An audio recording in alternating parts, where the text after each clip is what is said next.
"You're just a teacher, Olivia. You couldn't possibly understand how we conduct business in this family." These words hung in the air of Victor Harrington's mahogany-paneled dining room, his voice dripping with condescension as he swirled the amber scotch in his crystal tumbler. Across the table, I maintained a carefully neutral expression. The same professional mask I'd perfected during 4 years of marriage to his son and countless parent-teacher conferences with wealthy, entitled parents who believed their child's C+ was somehow my personal failing. I'd love to know which corner of the globe you're watching from. And if this story speaks to you, make sure to subscribe. Tomorrow's video is one you absolutely can't miss. The Harrington Christmas Strategy Summit is a tradition that goes back 3 generations, my father-in-law continued, setting down his glass with precision on the hand-carved coaster. It's where the real decisions about Harrington Holdings are made for the coming year. I understand, I replied calmly, cutting a piece of perfectly seared Wagyu beef on my plate. The knife scraped against the bone china with a sound that made my teeth ache. My husband James had excused himself to take a business call 15 minutes ago. His impeccable timing for disappearing during his father's little lectures never ceased to amaze me. The Harrington Mansion, nestled in Boston's most exclusive neighborhood, had never felt like home to me. Despite 4 years of marriage to the T, heir of Harrington Holdings, I remained an outsider, a public school teacher who had somehow entrapped their golden boy, if you believed the whispers at family gatherings. All executives and their wives will be staying at the Vermont estate, Victoria, my mother-in-law, chimed in. Her voice maintained that perfect balance of politeness and dismissal she had mastered during decades as a corporate wife. "I'm sure you understand that with your background, the technical discussions would only bore you." Background. Her polite euphemism for my middle-class upbringing, my state university education, my chosen profession shaping young minds instead of corporate portfolios. I took a slow sip of water, resisting the urge to remind her that my background included a master's degree in education with honors, and that I'd been named Teacher of the Year in my district twice. "Of course," I responded, placing my silverware in the perfect position on my plate, something Victoria had corrected me on countless times during the early days of my relationship with James. "I completely understand." "James will be expected to attend naturally," Victor added. "The shareholders always look forward to his quarterly projections, and the Whitefields are especially eager to see him again." He exchanged a meaningful glance with Victoria. There it was, the real reason for this dinner. The Whitefields and their daughter Serena, who happened to be newly divorced, childless, and from a family with connections that even the Harringtons envied. How convenient. Through the French doors leading to the garden, I caught glimpses of James pacing back and forth, his silhouette moving in and out of the landscape lighting. He wasn't actually discussing quarterly projections or supply chain issues. I knew the signs by now, the casual stance, the too loud laugh. He was talking to Serena Whitefield, the woman he thought I knew nothing about. "Rebecca?" Victoria's sharp tone cut through my thoughts. "I apologize, Victoria, you were saying?" I returned my attention to my mother-in-law. "I was saying that you could use the holidays to catch up on your grading, or whatever it is teachers do during breaks." She dabbed her lips with her linen napkin, the diamond on her finger catching the light from the chandelier. "That sounds perfect," I agreed with a smile that didn't reach my eyes. "I've been meaning to update my curriculum anyway." From the garden, James's animated voice carried through the open window as he laughed at something, presumably something charming Serena had said. 4 years of marriage, and he couldn't, or wouldn't, stand between his parents and me for a single uncomfortable dinner conversation.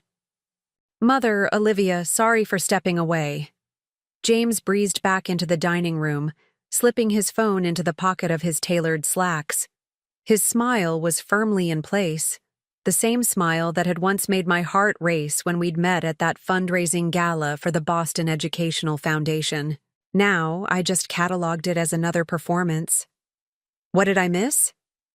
Nothing important, darling, Victoria replied before I could speak.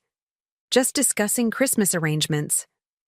Actually, I said, meeting James's eyes directly, your parents were just explaining that the Christmas Strategy Summit is family only this year.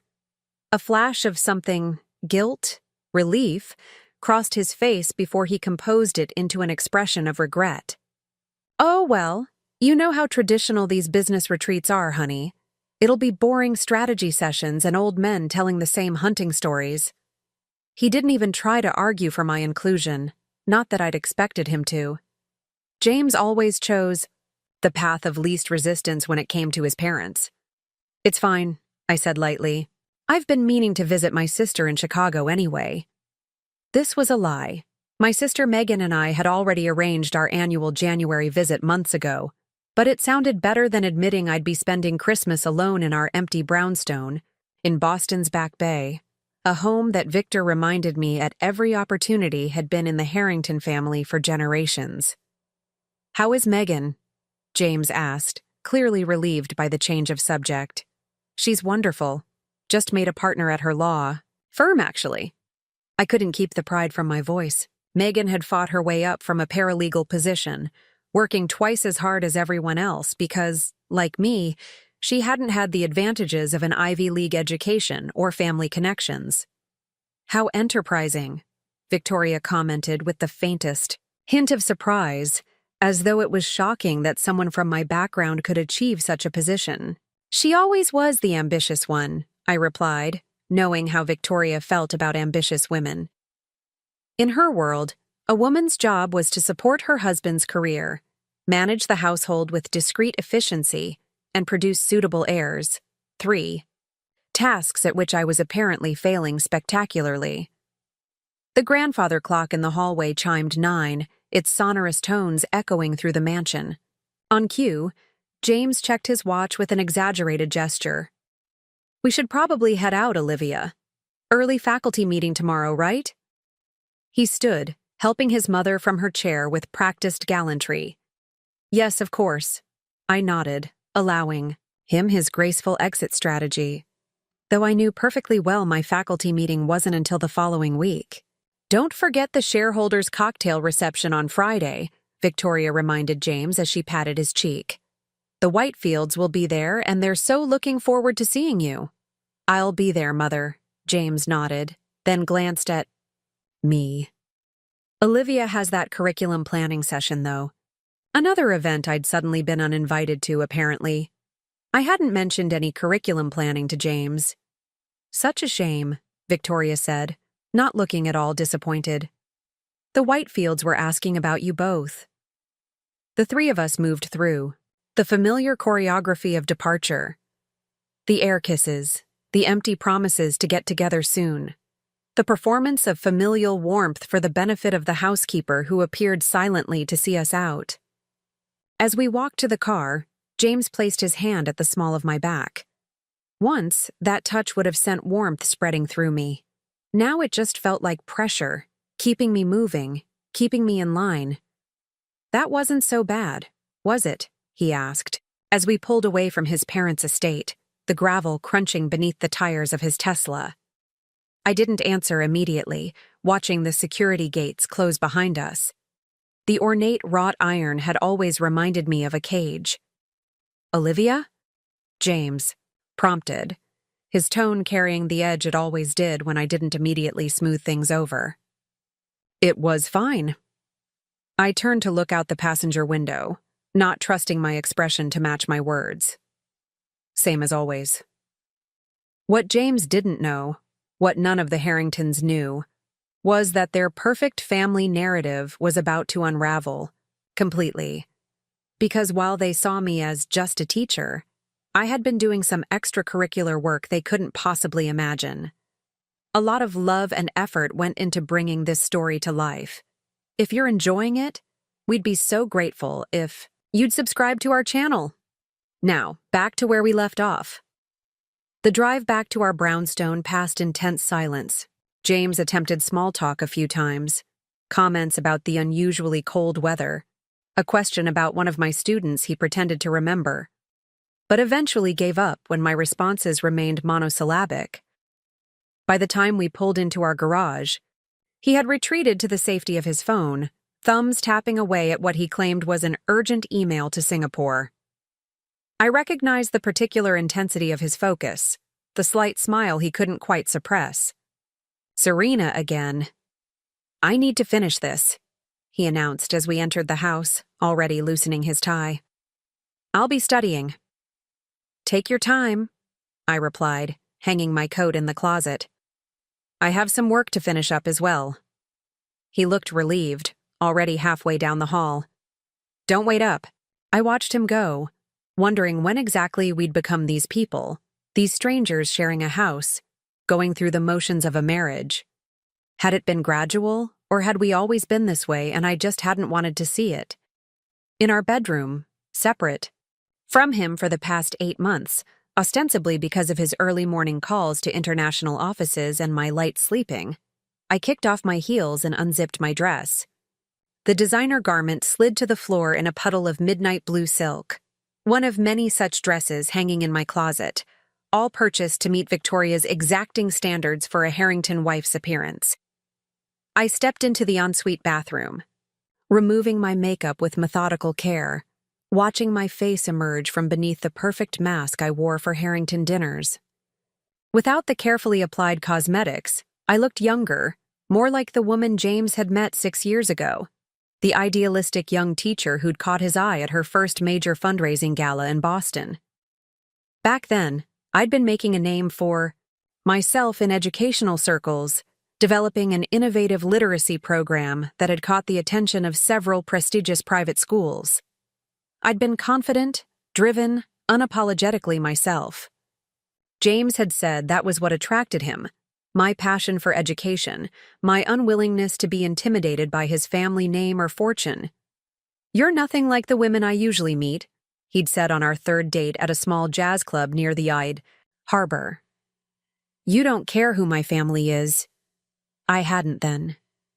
The Harringtons meant nothing to me, just another wealthy New England family with more history than relevance. I'd grown up in Ohio, raised by parents who worked in public service, my father a firefighter and my mother a librarian. The kind of entrenched privilege the Harringtons represented had been as foreign to me as the surface of Mars. I should have realized, of course, that what attracted James initially would eventually become the very thing his parents would try to eradicate in me. Passion for public education had no place in the Harrington family structure. Slipping into my comfortable pajamas, not the silk Victoria had given me last Christmas, I moved to the window seat overlooking the garden behind our brownstone. The moon illuminated the carefully landscaped flower beds, the stone pathways winding between century-old oak trees. Beautiful, perfect, and cold, like everything in the Harrington world. I pulled out my tablet from the bedside drawer, entering a long passcode that James would never guess. It wasn't that I was hiding anything illegal, just private. The one remaining piece of myself I hadn't surrendered to the Harrington assimilation process. The secure email account opened, showing 3 new messages. 2 from my financial advisor, and 1 from my sister. I opened Megan's first. "All set for January.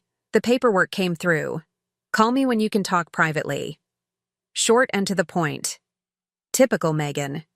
I'd call her tomorrow from my car, the only place I was certain James couldn't overhear. The Harrington legacy didn't include respect for privacy. Next, I opened the messages from Michael, my financial advisor, and the only person besides Megan who knew what I'd been planning for the past 20 months. Transfer complete. Final documents. Ready for signature. Meeting confirmed for December 22nd. The second email contained attachments, financial statements, transfer confirmations, legal documents. Everything was proceeding exactly according to plan. While James thought I was grading papers and planning field trips, I'd been carefully orchestrating my exit. The irony wasn't lost on me. Victor and Victoria had always looked down on my teaching, career, suggesting repeatedly that a Harrington wife had no need for such concerns. "That's what husbands and family accountants are for, dear," Victoria had said shortly after our wedding. But my educational expertise, specifically my side research into educational technology companies, was exactly what had allowed me to see the truth about the Harrington fortune and about the very company that bore their name. 2 years ago, while organizing James's home office at his request, I'd come across documents that didn't make sense: property deeds, loan agreements, transfer records that didn't align with what I knew about Harrington Holdings. At first, I'd assumed it was just poor record-keeping, but something had nagged at me, so I dug deeper. Carefully, methodically, using research skills I'd honed over years in academia, I discovered something that changed everything: the Great Harrington fortune was largely built on intellectual property theft.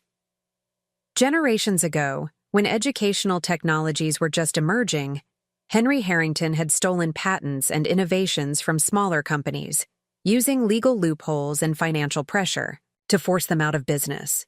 This practice had continued through the decades, becoming more sophisticated, but no less unethical. What's more, I discovered that Harrington Holdings' latest flagship product, an AI-driven educational platform being sold to school districts nationwide, was based on stolen research from my own former colleague, Dr. Elena Patel.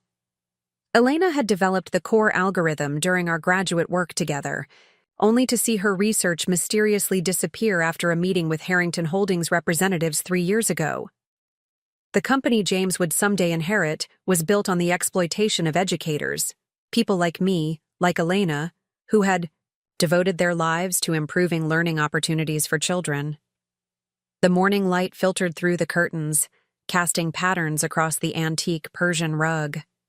I'd been awake for hours reviewing documents and finalizing arrangements while James slept in his separate bedroom down the hall. His soft snores had stopped about 20 minutes ago, signaling he'd soon emerge perfectly groomed and oblivious, ready for another day of pretending to run the family business ethically. I closed my laptop as I heard his shower start. By the time he made his way downstairs, I was already in the kitchen, a cup of coffee in hand and another waiting for him on the counter. "You're up early," he observed, reaching for the coffee. He was wearing the charcoal gray suit I'd given him for his birthday last year, the one he'd said was exactly what I wanted, in that distracted tone that meant he hadn't really noticed or cared. "Couldn't sleep," I replied, not mentioning that his late-night phone conversation with Serena had been clearly audible through the wall. Our brownstone might be grand, but its 19th-century walls weren't soundproof. Little did he know that in less than a month everything would change, because I hadn't just discovered the Harringtons' unethical business practices, I'd quietly acquired the means to hold them accountable.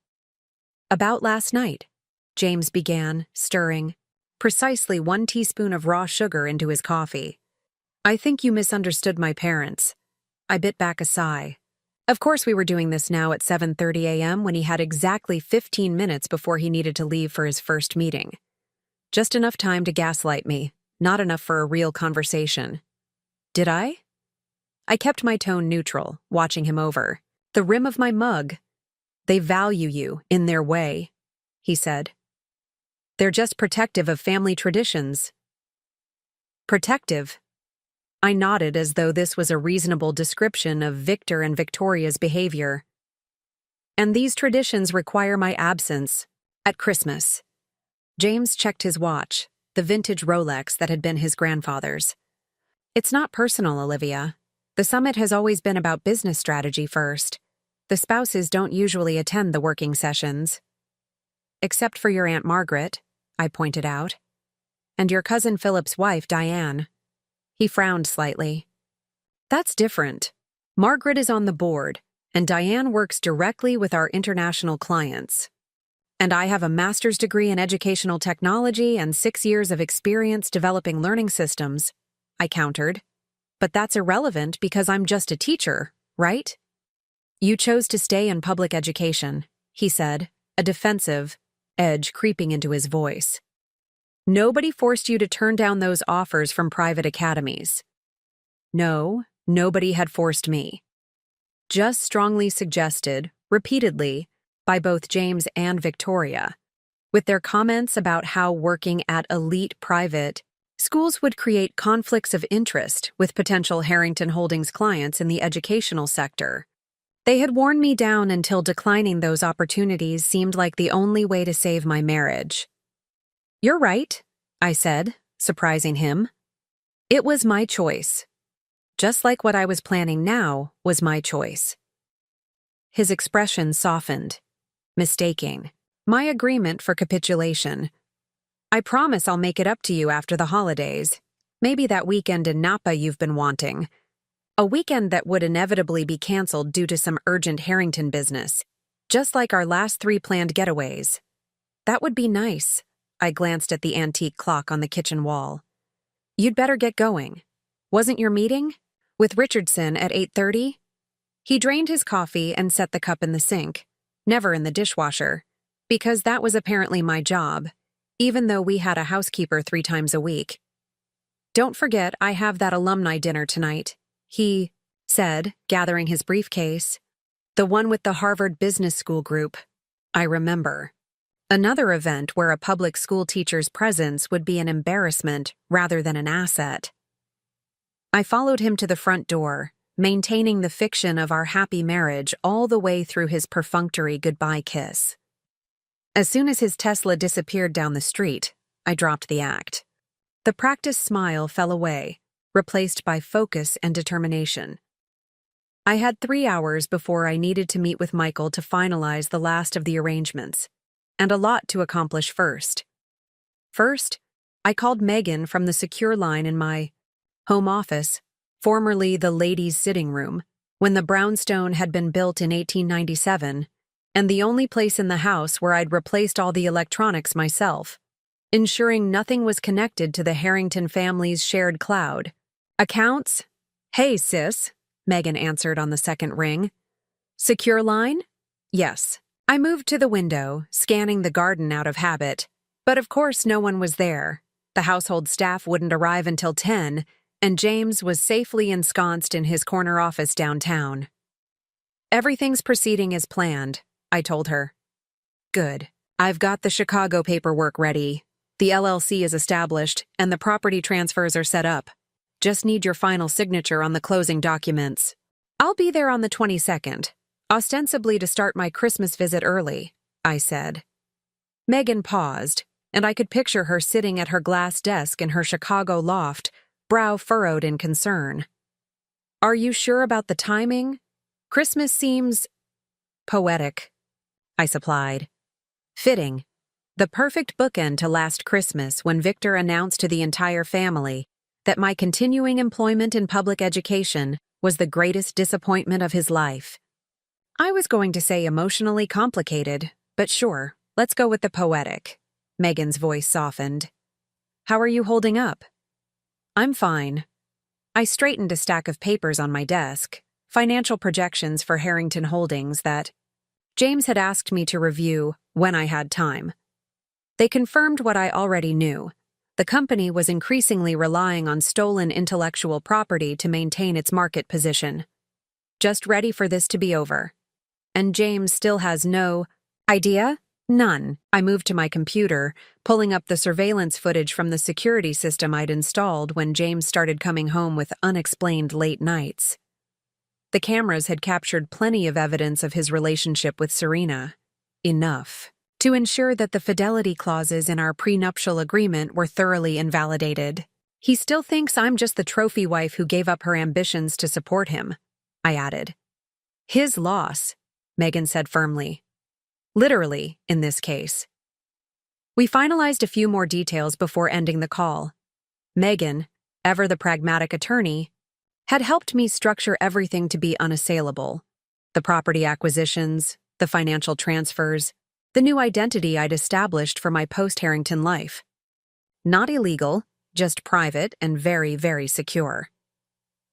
After ending the call, I opened my closet and selected a Stella McCartney suit in deep burgundy, Victoria's least favorite color on me, which was precisely why I'd chosen it for today's meeting with Michael. Small rebellions had kept me sane these past years. The drive into downtown Boston gave me time to reflect on how I'd reached this point. 6 years ago, I'd been making a difference in education, developing innovative teaching methods that were changing how kids from all backgrounds learned to read. I'd met James at a fundraising gala where I was being honored for my literacy program. Handsome, charming, from a good family, as my mother would have said, our whirlwind romance had seemed like something from a fairy tale. Weekend trips to the Berkshires, surprise gifts, candlelit dinners at restaurants with month-long waiting lists. When he'd proposed after just 6 months, I'd said yes without hesitation. The warning signs had been there, of course: his reluctance to introduce me to his parents until after we were engaged, the way he deferred to their opinion on everything, from our wedding venue to our honeymoon destination, his casual dismissal of my career as something I'd grow out of once we started a family. But I'd been in love and convinced I could handle Victor and Victoria Harrington. After all, I'd navigated the challenges of teaching in underfunded schools with limited resources. How difficult could one traditional New England family be? Monumentally difficult, as it turned out. From the moment we'd met, Victor and Victoria had made it their mission to remind me of my inadequacies, my background, not from old money, my education, State University, how quaint, my career, so modest for a Harrington wife, my fashion sense, too casual, my entertaining style, too informal, my childlessness, a personal failure, obviously. For the first 2 years, I'd tried. I'd hosted their approved dinner parties, joined their approved committees, redecorated our home to their approved standards. I'd even considered leaving teaching to focus on being the perfect Harrington wife, though I couldn't bring myself to actually do it. But nothing had been enough, and James, caught between his parents and his wife, had chosen the path of least resistance, placating both of us with half-promises and deflections, retreating further into his work, and eventually into Serena's eager arms. I pulled into the private garage beneath Michael's office building, using the dedicated elevator that led directly to his suite. Michael Green had been my advisor since my early days in graduate school, one of the few senior professors who'd treated me as a protégé rather than just another student. When I discovered the truth about the Harrington business practices, he was the only person outside my family I'd trusted with the information. Olivia, he stood as I entered his office, coming around his desk to greet me with a warm handshake. At 65, Michael radiated the calm confidence of a man who'd seen every financial trick in the book and was rarely surprised anymore. Right on time, as always. He gestured to the chair across from his desk. I took the offered seat, setting my portfolio on my lap. I trust everything is in order? Completely, he returned to his chair, pulling up documents on his screen. The final transfer was recorded yesterday. Nexus Educational Technologies is now the official owner of record, and all the paperwork has been filed with the SEC. I nodded, a curious mix of emotions washing through me. Relief, anticipation, and an unexpected twinge of sadness. Not for the marriage I was leaving. That had been effectively over for years. But for the dreams I'd once had of what life with James might be. And there's no way to trace it back to me? I asked, though I already knew the answer. We'd constructed the ownership chain meticulously, using a series of LLCs and trusts that would take a team of forensic accountants months to unravel. None. Michael smiled slightly. The irony is that we used the same corporate structure the Harringtons employed when they were trying to hide their acquisition of Elena's research. They created the blueprint we followed. Fitting. I opened my portfolio, removing the final documents I needed to sign. And the timing? Everything is set to trigger on December 24th at 9 a.m.? Yes, Michael confirmed. The Harringtons will receive formal notification of the ownership change, along with the new licensing terms that would increase their technology usage fees by 400%. An impossible sum for a company that was already stretching its finances thin to maintain the appearance of prosperity. And James's personal accounts? I asked. Michael's expression turned more serious. As you predicted, he's been moving funds to offshore accounts for the past 3 months. Small amounts, trying to stay under reporting thresholds. If I had to guess, I'd say he's planning an exit of his own. I wasn't surprised. James's increased secretiveness, the documents he thought I hadn't noticed him removing from his study, all pointed to someone preparing to abandon ship, probably planning to disappear with Serena once his family's house of cards finally collapsed. Has he accessed our joint accounts? Tried and failed. Michael looked pleased with himself. The security protocols you put in place last year prevented the transfers he attempted last week. He likely assumes it's just a bank error. I nodded, signing the last of the documents with a steady hand. And the evidence of his infidelity? All properly documented? The prenup's fidelity clause is thoroughly triggered. Your separate assets are protected, and you're entitled to the settlement. Terms you negotiated. A settlement that included a substantial cash payment. Money the Harringtons would be forced to scramble for once their primary income stream was disrupted. Some might call it vindictive. I called it justice. Thank you, Michael. I handed him the signed papers, our fingers briefly touching in a gesture of solidarity. For everything. You were always my most brilliant student, Olivia. His eyes crinkled with genuine affection. The Harringtons never deserved you. I left his office, feeling lighter than I had in years. For the first time since discovering the truth about the Harrington business practices, I was taking active steps to free myself from their web of lies and manipulations. No more pretending, no more compromising, no more diminishing myself to fit into their narrow definition of wifely value. The rest of the day passed in a blur of carefully orchestrated normalcy. I approved the menu for a dinner party we'd never actually host, attended a faculty meeting at my school, and made an appearance at the women's volunteer luncheon where Victoria and her friends held court. I smiled and nodded in all the right places, playing the role of devoted Harrington wife one last time. That evening, James called to say he'd be working late again. The Richardson acquisition needs attention, he explained, his voice carrying that artificial note of regret I'd come to recognize. Don't wait up. Of course, I kept my tone neutral, neither accusing nor encouraging. Will you be home for breakfast? Probably not. Early meeting tomorrow. I understand. Good luck with the Richardsons. As I ended the call, I wondered if he was even trying to come up with believable lies anymore. The Richardson acquisition had been finalized 3 months ago. I'd seen the paperwork when I was organizing James's home office. Tonight, like many nights before, he'd be with Serena in her downtown apartment, thinking he was getting away with something. Let him enjoy these last few weeks of deception. Soon enough, his entire world would implode. I spent the evening finalizing details for my departure. My personal items, the ones that actually mattered to me, not the designer clothes and jewelry James and his parents had selected to make me a suitable Harrington wife, had already been quietly shipped to a storage facility in Chicago.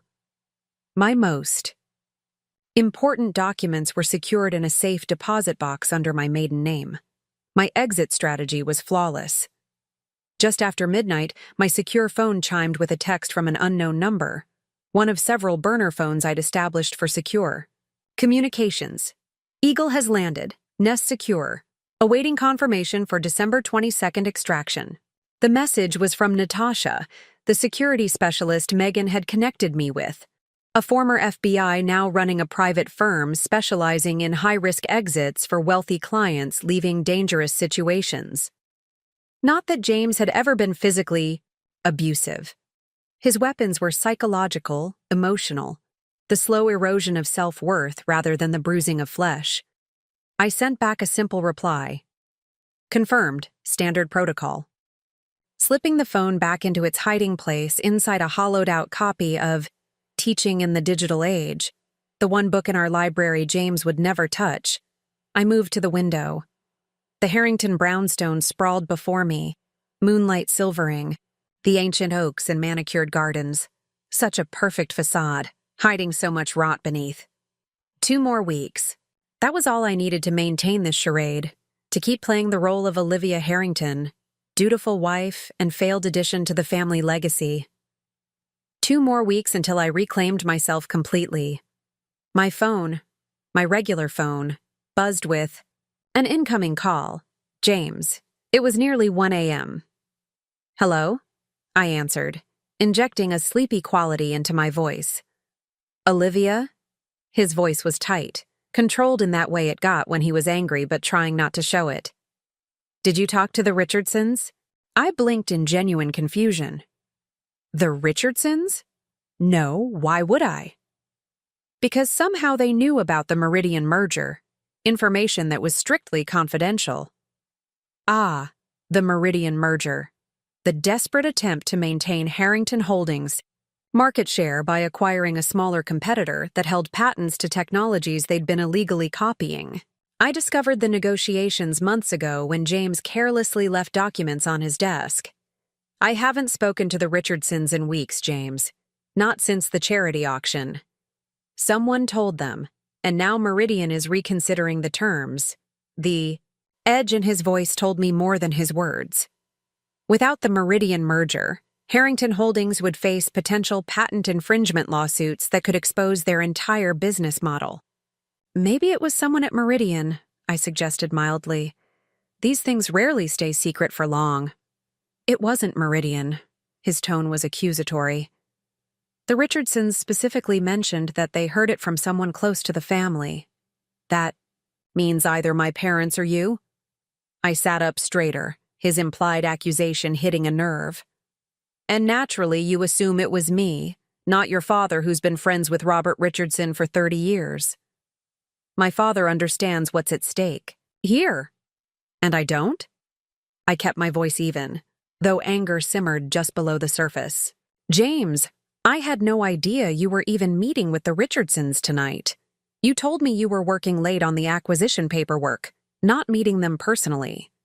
A telling silence followed. He'd caught himself in his own lie. That's not the point, he finally said, backpedaling. The point is that Meridian is wavering, and if this merger falls through, the company will be in serious trouble. I understand the business consequences, James, I finished for him. I was an educational technology consultant, remember?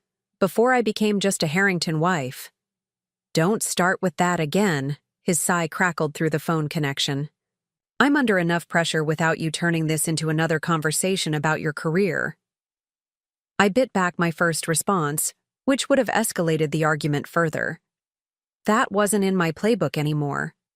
Every interaction now was carefully calculated, every reaction measured against my end goal. You're right, I said instead.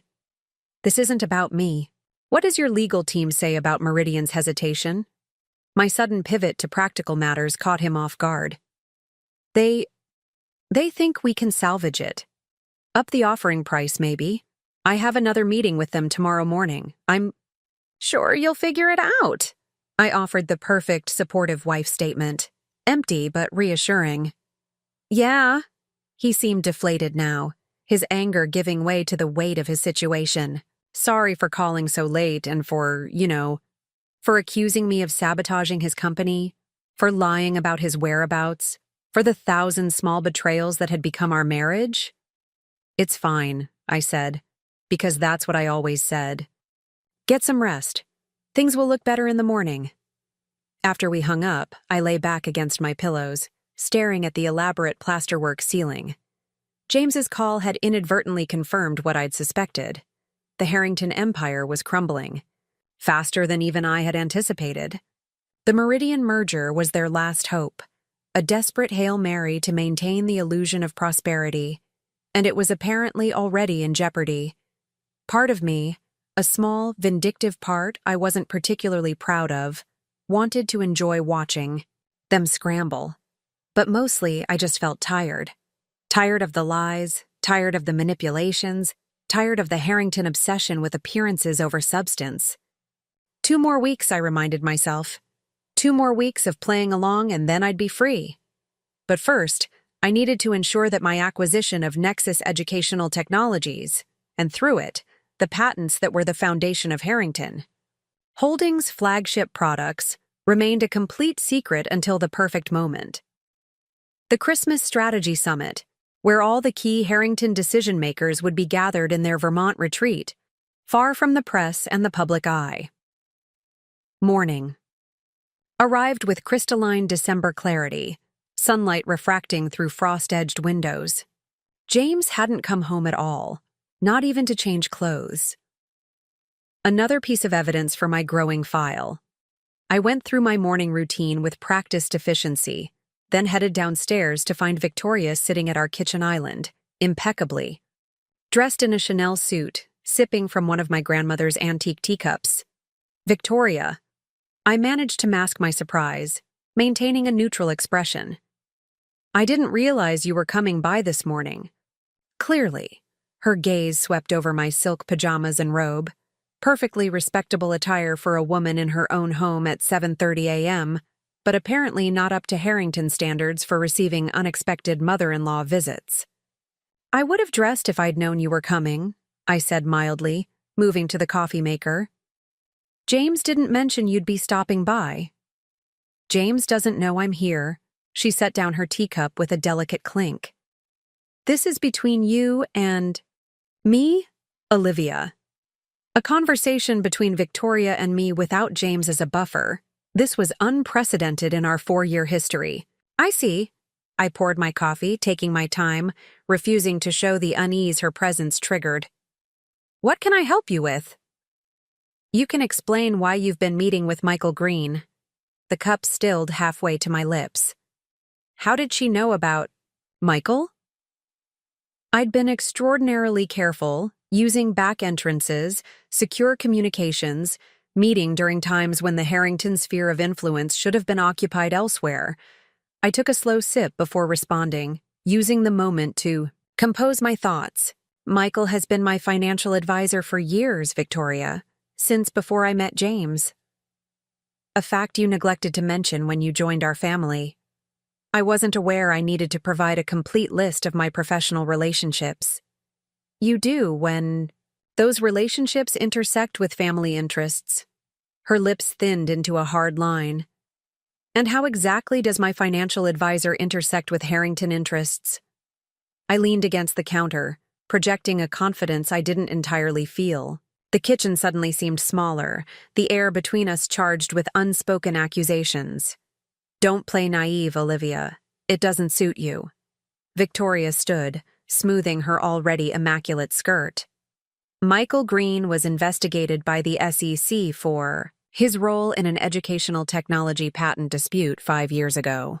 An investigation that found no wrongdoing on his part, I pointed out. No charges doesn't mean no wrongdoing.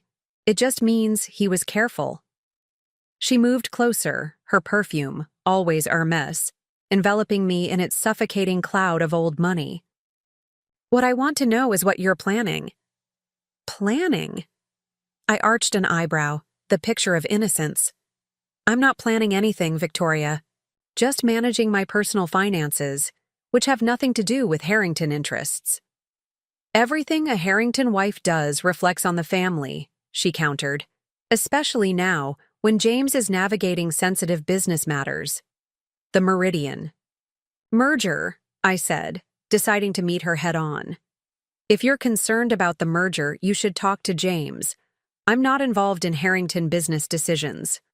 A flash of something, surprise perhaps, or respect, crossed her features before she composed them into her usual mask of disapproval. So you know about Meridian. I'm married to the heir of Harrington Holdings. Of course I know about major business developments. And have you discussed these developments with Michael Green? The question was pointed, her gaze sharp. My conversations with Michael are about my personal portfolio, Victoria. Nothing more. This, at least, was technically true. We discussed the Harrington finances only in terms of how they would affect my exit strategy. She studied me for a long moment, as if trying to peer through my skin to the thoughts beneath. I've always known you were ambitious, Olivia. It's one of the qualities that made you unsuitable as a Harrington wife. But ambition can be dangerous when misdirected. Is that a threat? An observation. She retrieved her purse from the counter, a vintage Hermes Kelly in a shade of burgundy that exactly matched her lipstick. Family protects its own, Olivia. Remember that. The irony of her statement after years of making it clear I would never be family was almost enough to make me laugh. Almost. I'll keep that in mind. I remained in place as she moved toward the door. Anything else I should remember, Victoria? She paused, looking back over her shoulder with an expression I couldn't quite interpret. The Christmas retreat begins on the 22nd. I've arranged for James to arrive early for some private family discussions. You might want to adjust your schedule accordingly. With that parting shot, she was gone, the door closing behind her with barely a sound. I stood motionless in the kitchen, my coffee growing cold in my hands. The 22nd, the exact day I was scheduled to leave for Chicago, the exact day Natasha was supposed to extract me from the Harrington web. Coincidence? Or had something in my careful planning been detected? I reached for my phone, my regular phone, not the secure one, and dialed James's office number. Harrington Holdings, James Harrington's office. His assistant answered smoothly. Susan, it's Olivia. Is James available? I'm sorry, Mrs. Harrington. He's in meetings all morning. Can I have him return your call? Just let him know I need to confirm our schedules for the 22nd. His mother mentioned he might be leaving early for the retreat. Oh, Susan sounded surprised. I didn't have that on his calendar. Let me check with him and get back to you. So, Victoria hadn't discussed this with James yet. Interesting. Thank you, Susan. I appreciate it. After hanging up, I immediately moved to my secure phone, sending a coded message to Natasha. Potential timeline acceleration required. Stand by for details. Then I texted Megan. Call me. Secure line. Possible complication. 20 minutes later, I was in my car, driving toward the small coffee shop across town where I could speak freely without risking Harrington surveillance. The place was a hole in the wall that no self-respecting Harrington would ever enter, making it perfect for my purposes. Megan answered my secure call on the first ring. What's happening? Victoria came to the house this morning. She knows about Michael. Megan rarely cursed. The fact that she did now indicated how serious this was. How much does she know? Unclear. She made veiled references to my ambition and warned me that family protects its own. And she's trying to get James to the retreat early on the 22nd, the day we're supposed to leave. Megan was silent for a moment, and I could picture her rapid mental calculations. We need to move up the timeline. Agreed, but I need to be careful. If I change plans too suddenly, it might confirm whatever suspicions Victoria already has. What about the ownership transfer? Is it ready to trigger? Yes, everything's in place. It's just a matter of setting the date. Do it tomorrow, Megan said decisively.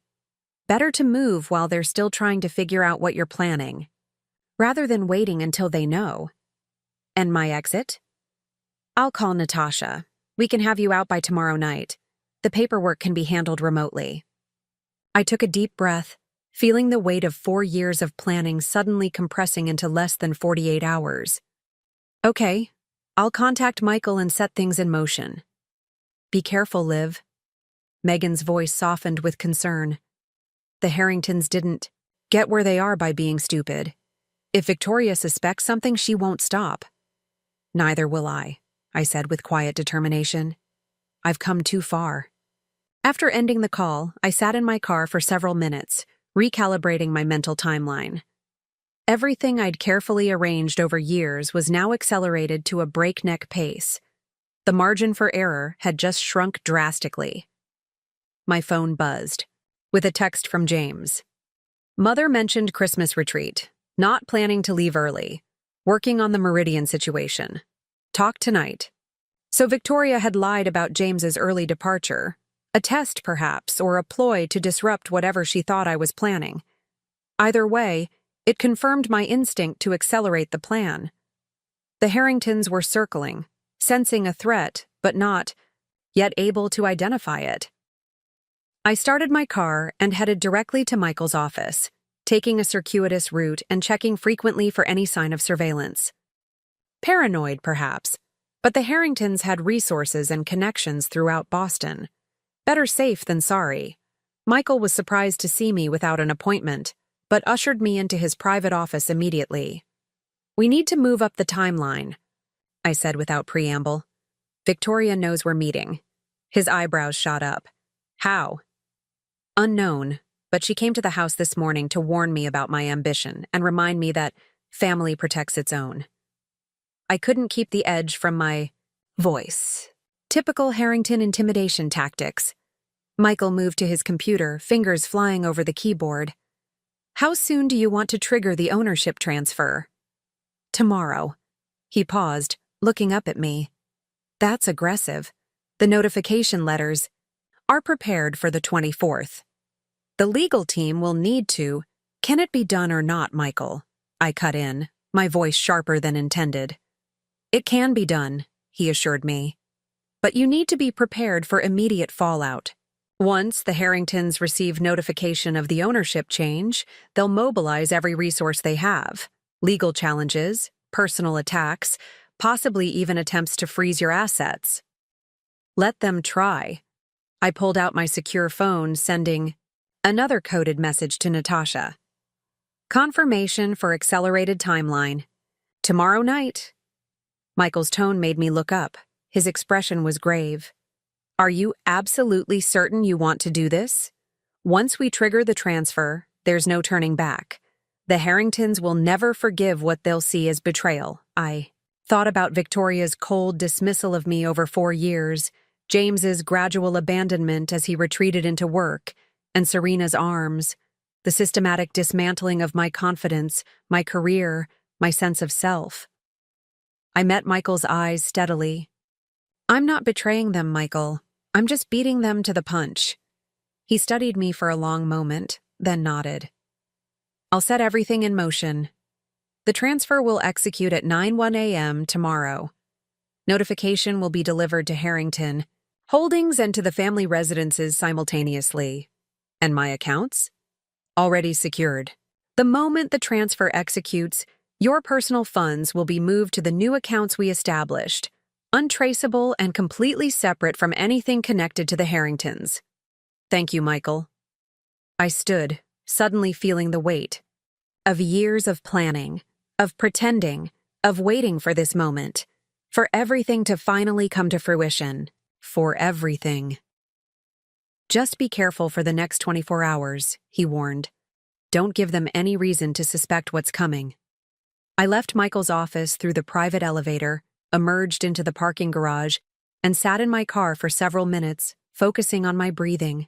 After 4 years of careful planning, of methodically assembling the pieces of my escape while maintaining the perfect facade of a Harrington wife, the endgame was finally here. One more day of pretending. One more day of being Olivia Harrington. The disappointment, the outsider, the woman who would never truly be family. Then I would show them exactly who I really was. The grandfather clock in the foyer chimed midnight, its sonorous tones echoing through the empty house. I sat in James's study, a room I rarely entered when he was home, methodically going through his files one last time. Not to gather evidence. I already had everything I needed.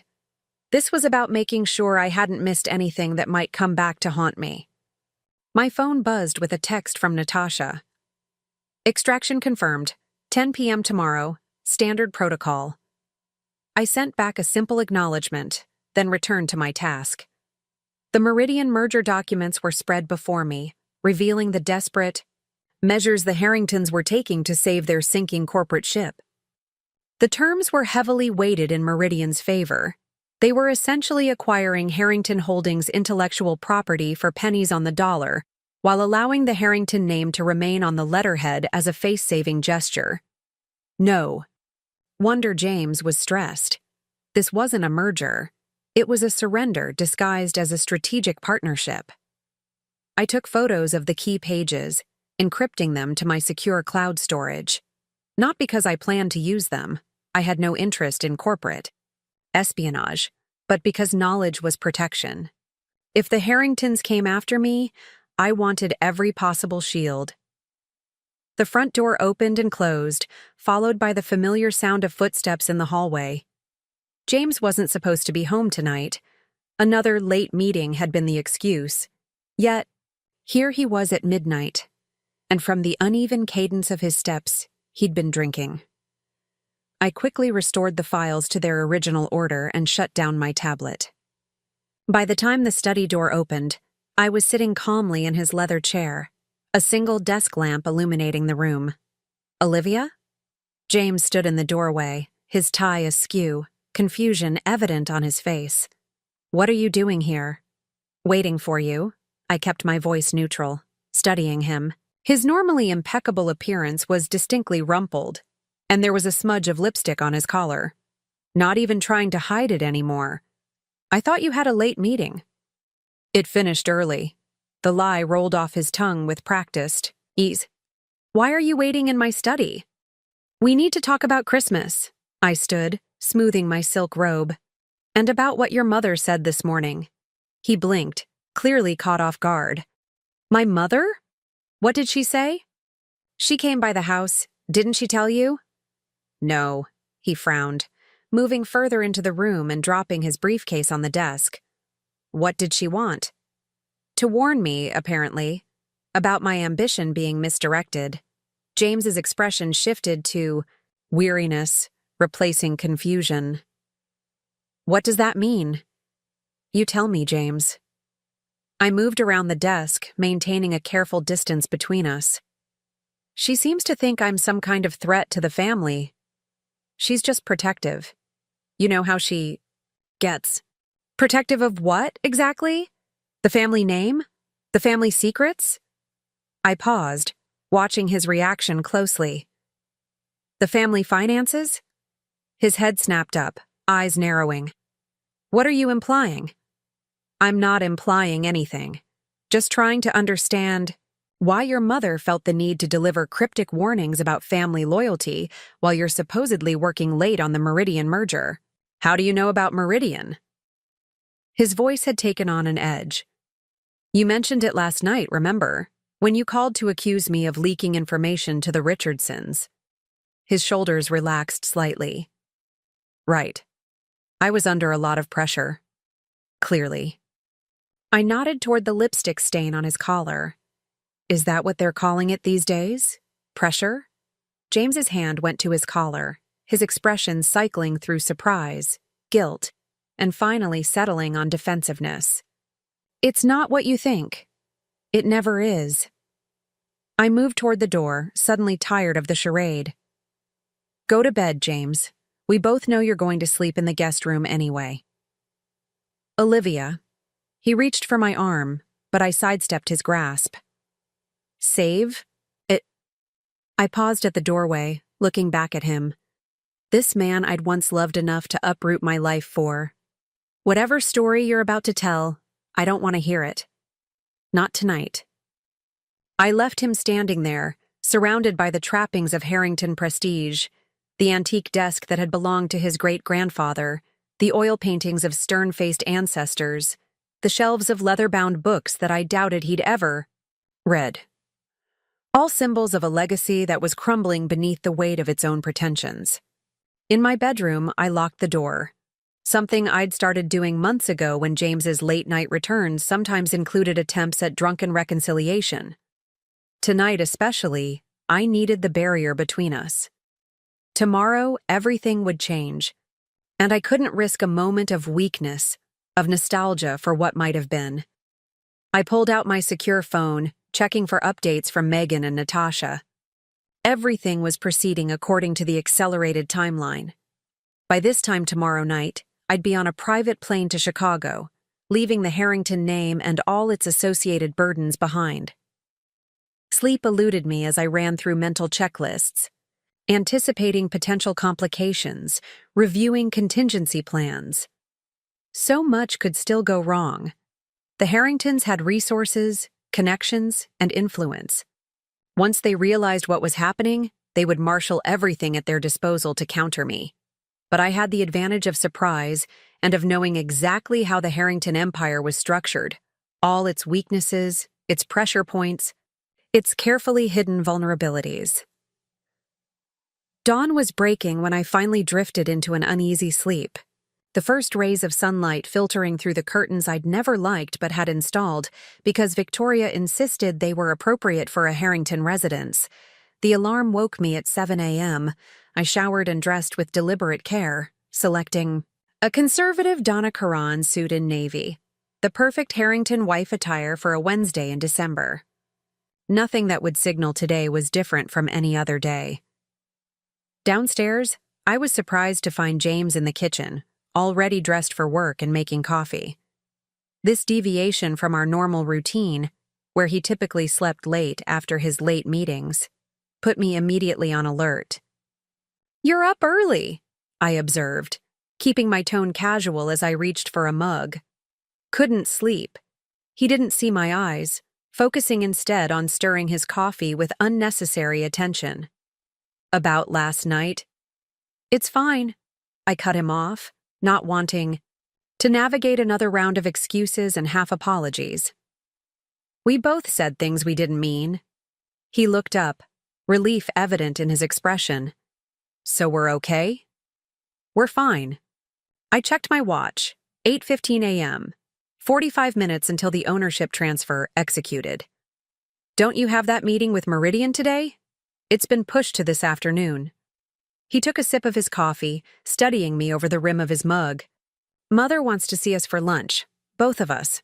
My pulse quickened, but I kept my expression neutral. "Today? I have appointments." She was very insistent. James's tone carried that note of finality it always did when relaying Victoria's demands. "She says it's important. Family business." Family business. The Harrington code for something too sensitive to discuss over the phone. "What time?" I asked, already calculating how to adjust my exit strategy. 12:30. At her house. That would put us at Victoria's Beacon Hill mansion, right when the notification letters were scheduled to be delivered. Not ideal, but perhaps useful. I could witness their reactions firsthand. "I'll move some things around," I conceded, turning away to hide the tension I couldn't quite mask. "But I can't stay long. I have a faculty meeting at 2. Another lie, but one that provided a plausible excuse to leave Victoria's house before the situation escalated too far. "Thank you." James's relief was palpable.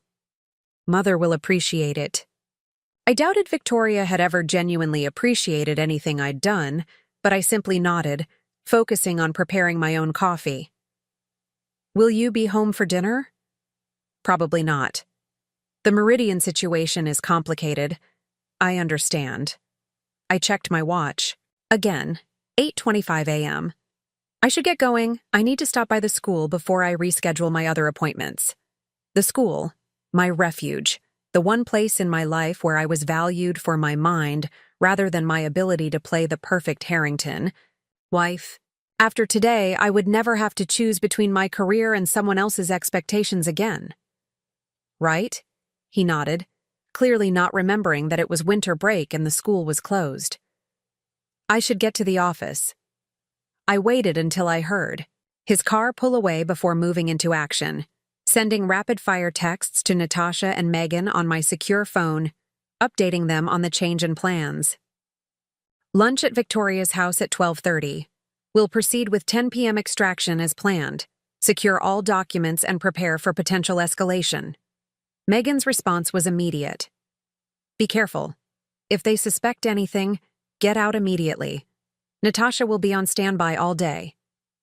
I spent the next 30 minutes making final preparations, checking that my essential documents were secure in my hidden safe, confirming my travel arrangements for that evening, ensuring the small overnight bag I'd prepared was concealed in the trunk of my car beneath a pile of teaching materials.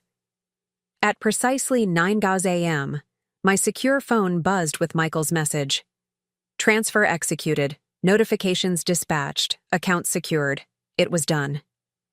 Nexus Educational Technologies, my anonymously owned company established through a complex web of LLCs and offshore entities, now legally owns all the patents that were the foundation of Harrington Holdings' flagship products.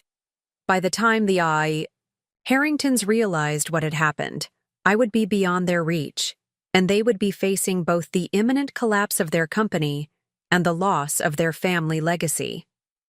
I took a deep breath, a curious mix of vindication and sadness washing over me. Not sadness for what I'd done. They had earned this reckoning through years of manipulation and cruelty, but for the dreams I'd once had, the life I'd imagined building with James before I understood the true nature of the Harrington world. My phone rang, my regular phone this time. Victoria, earlier than I'd expected. Olivia? Her voice was tight, controlled in that way that signaled barely suppressed fury. You need to come to my house immediately, not at 12:30, now. Victoria, I have appointments this morning that I can't cancel them. The command was delivered with cold authority. This is a family emergency. What's happened? Is James all right? James is fine. Her tone suggested he was anything but fine. This is about you, Olivia, about what you've done. My pulse jumped, but I kept my voice steady. I'm not sure what you're talking about. I think you are.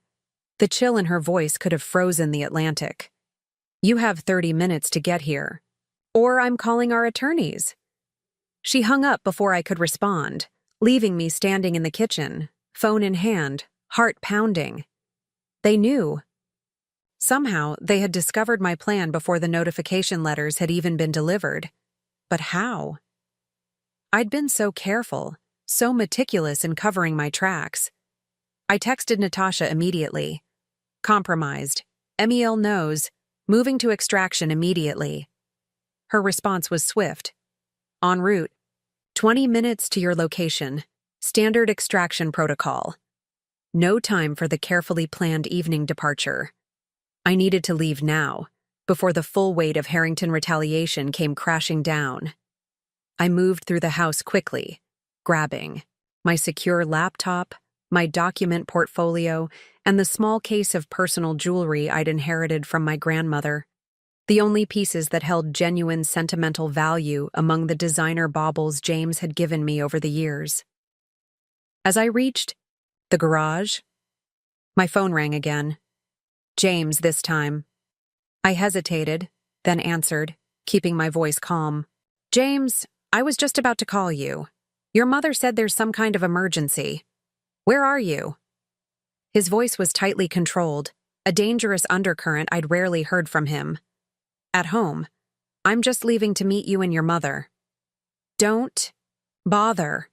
The cold fury in his tone was unmistakable now. We've seen the documents, Olivia. We know what you've done. What documents? I asked, playing for time as I placed my belongings in the trunk of my car next to the overnight bag. The patent transfer. The notification just arrived at the firm. His voice rose. How could you do this? After everything my family has done for you. Done for me? The absurdity of that statement almost made me laugh. What had the Harringtons ever done for me except try to erase who I was, belittle my accomplishments, and treat me as an unwelcome intruder? I think we both know this marriage has been over for a long time, James. I kept my tone controlled, professional. I'm just making it official. By stealing our company's intellectual property, the veneer of civility was cracking now, revealing the raw rage beneath. By threatening everything the Harrington name stands for, your company's intellectual property? I couldn't keep the edge from my voice now. You mean the patents your family stole from Elena Patel and dozens of other educators? The algorithms your grandfather appropriated from researchers who couldn't afford to fight back? That intellectual property? Silence. Then, how did you— I'm a teacher, James. An educator.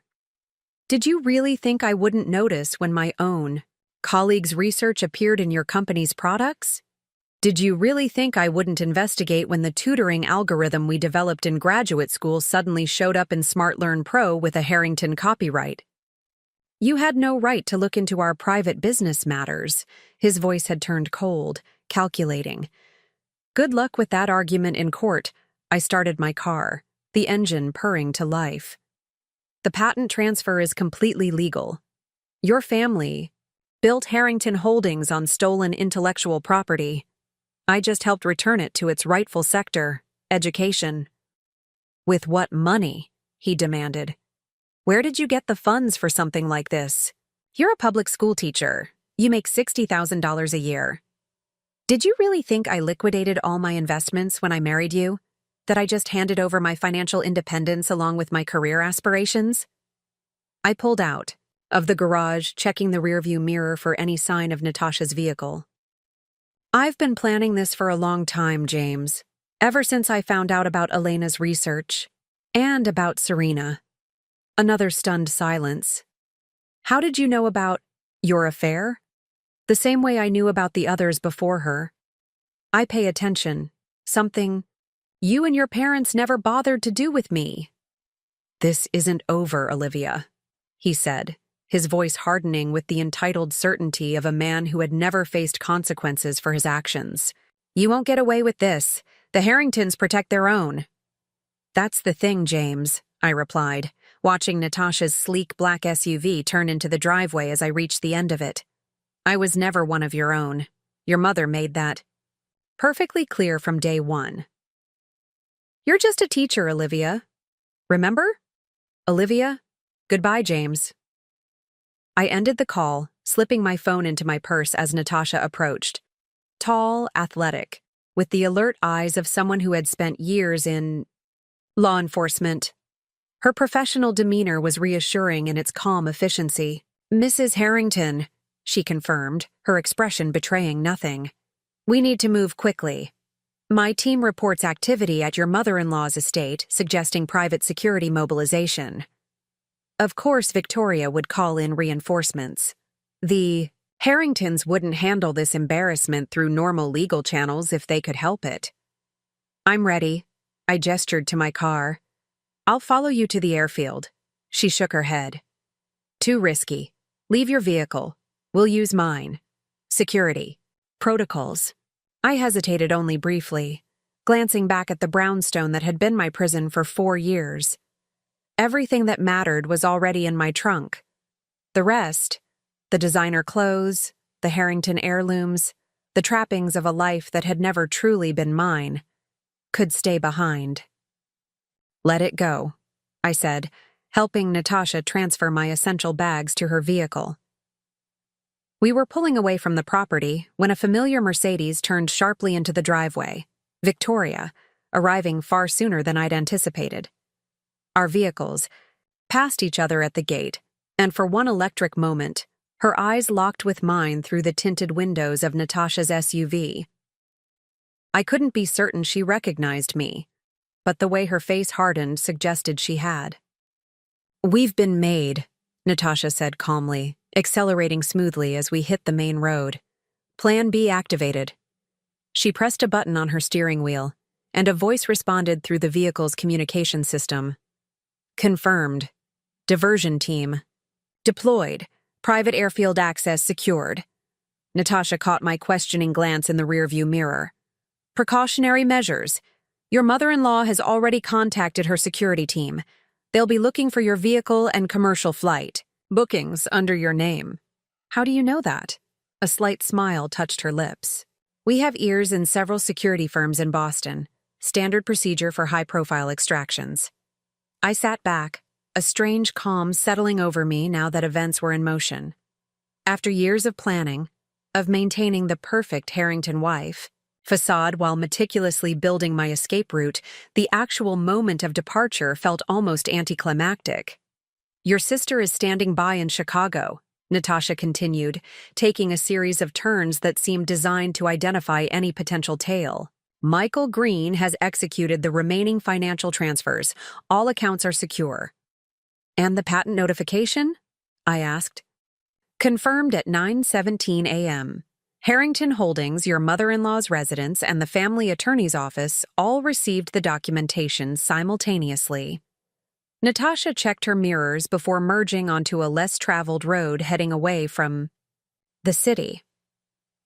The notification to the current occupants of the brownstone, that would be you and your husband, was scheduled for 10 a.m. delivery.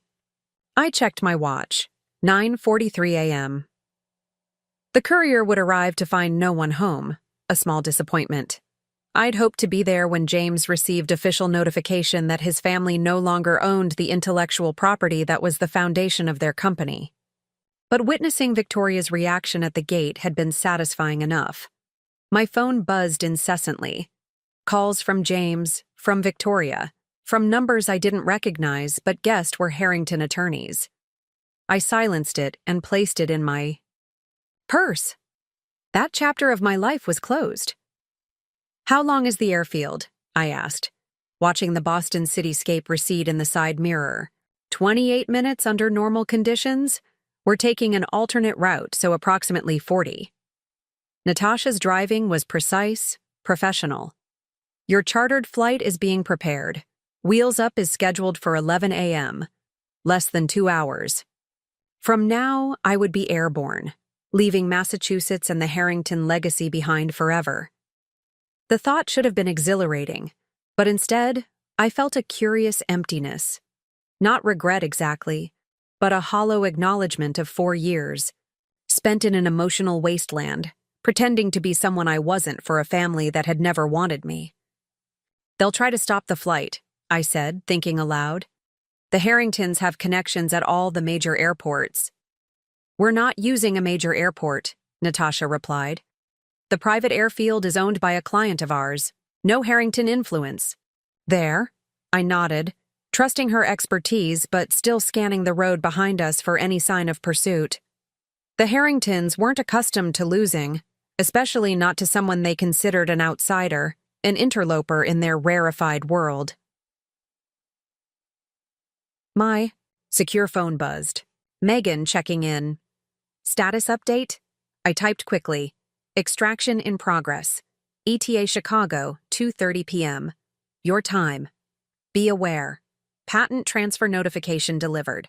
Full reaction protocol activated. Her response was swift.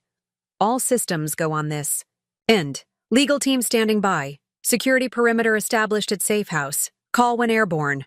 Your sister has been very thorough, Natasha observed, clearly having been briefed on Megan's preparations. The safe house location is secure, and your new identity documentation is ready.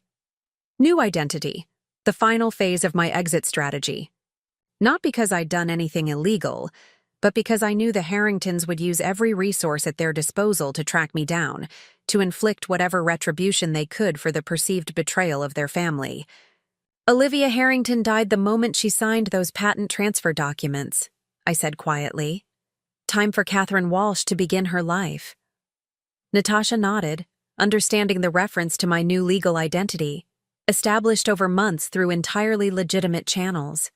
A complete paper trail built through an LLC registered in Illinois, with connections to educational consulting work I'd genuinely performed during weekend workshops. Catherine Walsh, educational consultant, she confirmed. New tax ID, new professional, credentials, new credit history. Clean break. The countryside was opening up around us now, the rolling hills of Massachusetts stretching toward the horizon. I rolled down my window slightly, letting the December air flow across my face, carrying away the last vestiges of Olivia Harrington's carefully constructed persona. Private airfield ahead, Natasha announced, turning onto a narrow access road, partially concealed by pine trees. Final approach protocol initiated. She pressed another button on her console, and the vehicle's communication system activated again. Approach confirmed. Runway secure. No unauthorized personnel detected. The airfield came into view, a simple facility with a single runway, a few hangars, and a sleek private jet waiting on the tarmac, its engines already running. No commercial traffic, no TSA checkpoints, no manifests that could be traced through conventional channels. Natasha pulled up to a small security gate, exchanged a few words with the guard, and then proceeded directly to the waiting aircraft. A flight attendant stood at the bottom of the stairs, her professional smile revealing nothing about the unusual circumstances of this departure. "Ms. Walsh," she greeted me as Natasha opened my door. "We're ready for boarding whenever you are. Your luggage will be loaded immediately. Catherine Walsh. My new name is already in use. My new life began with this flight. Thank you." I turned to Natasha, extending my hand. "I appreciate your assistance." "Just doing my job, ma'am." She shook my hand firmly. "Your sister has my contact information if you need anything further." I nodded, then climbed the stairs into the aircraft, not looking back at Massachusetts, at the life I was leaving behind. The flight attendant showed me to my seat, a leather chair far more comfortable than the first-class accommodations I'd grown accustomed to as a Harrington wife. "We'll be taking off shortly," she informed me. "The captain estimates a flight time of approximately 2 hours to Chicago. Can I get you anything before departure?"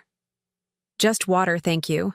I settled into my seat, watching through the window as Natasha supervised the loading of my few essential bags. My secure phone buzzed again.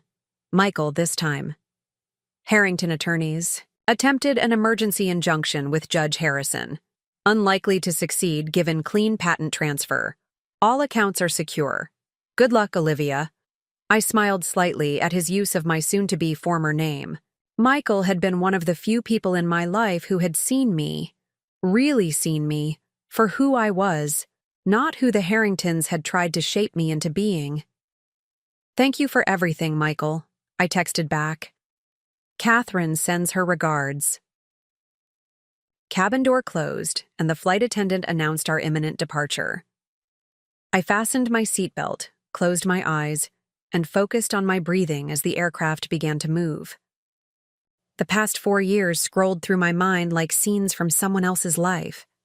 The whirlwind courtship with James, the lavish wedding orchestrated entirely by Victoria, the gradual erosion of my identity as I tried to fit into the Harrington mold, the discovery of James's infidelity, the moment I found the documents that revealed Elena's stolen research, and finally, the catalyst, Victoria's Christmas dinner last year, her voice carrying clearly across the table as she informed the assembled family that my continuing to teach underprivileged children was the greatest disappointment in James's otherwise distinguished life. The moment when I'd realized that no matter what I did, no matter how perfectly I played the role of Harrington wife, I would never be accepted. That night, I'd begun planning in earnest. Not just an exit from my marriage, but a complete dismantling of the facade the Harringtons had maintained for decades. The aircraft accelerated down the runway, pressing me back into my seat as we lifted, into the clear December sky. Below, Massachusetts receded, the landscape shrinking to a patchwork of fields and forests, the Harrington world becoming smaller with each passing second, until it was nothing but a memory. "Ms. Walsh?" The flight attendant appeared with a bottle of water and a leather folio. "The captain has turned off the fasten seatbelt sign. You're free to move about the cabin. Also, this was left for you." I accepted the folio, waiting until she was gone before opening it. Inside was a single document confirming that the patent transfer had been officially recorded with the U.S. Patent Office. The core intellectual property that had powered Harrington Holdings' educational technology products for the past decade now legally belonged to Nexus Educational Technologies, my company. Along with the document was a handwritten note from Megan. "Welcome back to yourself. KW has a bright future ahead." I leaned back, a sense of completion washing over me. The Harringtons had spent 4 years telling me I was just a teacher who couldn't possibly understand their sophisticated business world. Now, in ironic justice, they would spend years dealing with the consequences of underestimating an educator's understanding of intellectual property rights. The aircraft banked gently westward, away from Boston, away from the past, toward Chicago, and the future I'd carefully constructed for myself. Catherine Walsh's future. The Harrington Christmas Strategy. Summit was in chaos. I didn't witness it firsthand, of course, but Megan's contacts provided detailed reports that she relayed to me in the secure comfort of her Chicago penthouse in the days following my departure. Judge Harrison had indeed issued an emergency injunction at Victoria's request, but it had been quickly overturned when my attorneys presented the clean chain of patents provenance, proving the legal transfer of intellectual property. The Harringtons hadn't created the algorithms they'd been profiting from for years. They had appropriated them from researchers like Elena, and now legitimate ownership had been restored. The Meridian merger had collapsed spectacularly when news of the patent transfer leaked to the financial press. A family unable to maintain ownership of its core intellectual property didn't inspire confidence in potential business partners. Harrington Holdings stock had plummeted, triggering margin calls on loans James and several senior executives had taken out using their shares as collateral. "They're liquidating assets," Megan reported 3 days after my arrival in Chicago, scrolling through updates on her tablet as we sat in her living room, Lake Michigan visible through floor-to-ceiling windows. Victor's art collection, James's vintage car portfolio, the vacation properties on Martha's Vineyard and Aspen. "And the company?" I asked, sipping herbal tea from a mug that hadn't been selected by Victoria Harrington for its appropriate pedigree. "Still operating, but scrambling to meet the new licensing terms." She looked up, a hint of concern in her expression. "Are you sure you want to go through with this part? The licensing fees are crippling them." I set down my mug, considering her question. "This isn't about punishment, Megan. It's about accountability. For too long, the Harringtons have used their name, their supposed prestige, to insulate themselves from the consequences of their actions.